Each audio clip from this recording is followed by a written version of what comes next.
বললাম ওয়াল্লাহি আল্লাহর কসম আমি সেই কাপড়টা সেকেন্ডের মধ্যে নামিয়ে দেওয়ার ক্ষমতা রাখি। সেই গাউসে পাকের কথা বলছি, কথাবার্তা যা বলো না হিসাব করে বলতে হবে।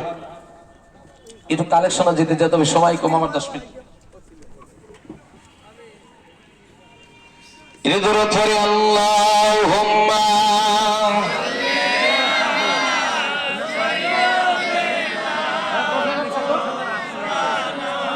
ও আহাদালে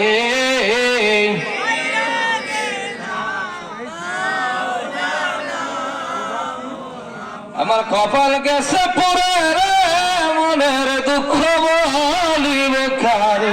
কথা কয় না, আছে কিনা? আরো জোরে বলেন আছে কিনা? বাবাজির সময় খুব কম, কালেকশন করতে হবে। প্রধান বক্তা চলে আসবে, সিরিপগুলা তাদের মধ্যে হাতের মধ্যে দিয়ে দাঁড় নারে তাকবীর। প্রবাসী সদল ডাক দেখা পারা কত 1800 টাকা না 10,800 টাকা বলেন মারহাবা।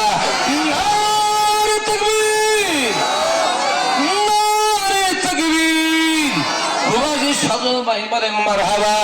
একটু হাত তুলেন, দোয়া গয়াম বাদার গাকি লাগি হায়াত দৌলত ইলমে কামিন মাবুদা। আল্লাহ তাআলা আমার প্রবাসী সজল ভাই আল্লাহ 10,800 টাকা দান করে আল্লাহ দান কবুল করো। আল্লাহ তাদের মানে বরকত বাড়াই দিও। আল্লাহ বন্ধুদের কবর জান্নাত বানায়ো। আল্লাহ ইমানদার করে কবর নিও। আল্লাহ আমিন। কার নাম? আচ্ছা আর সিলেবাস দিচ্ছি। নারে তাকবীর।